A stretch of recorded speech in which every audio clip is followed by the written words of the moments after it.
प्रणाम। हम किरण हम मंजू अपना चैनल पर स्वागत करै छी। नमस्ते प्रणाम।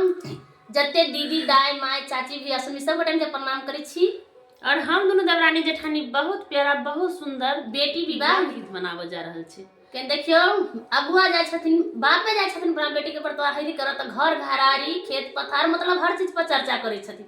लेकिन गौरी दाई के अगुआ गेलखिन त कथु नहीं देखलखिन, केना गछ लेलखिन शिव के से नहीं पता छे। तो नारद रहथिन न हुनकर अगुआ तई के लके हन झूठ नारद तो झूठ त कोई बजते नहीं हेते ओकरा जगह ओकर।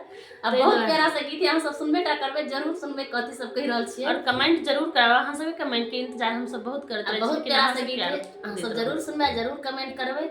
आ सब गोटा जब हम बहुते प्यार लार दै छी हमरा, जते कोई हमर फैमिली छी, जते फेसबुक फैमिली यूट्यूब फैमिली सब सब कोई प्यार एना दैत रहो, हमरा सब के आगा बढ़ाबैत रहो। बहुत खुशी लगे हमरा सब के अहाँ सब के कमेंट देख के और सपोर्ट देख के एना हमेशा दैत रहो और आगा बढ़ाबैत रहो।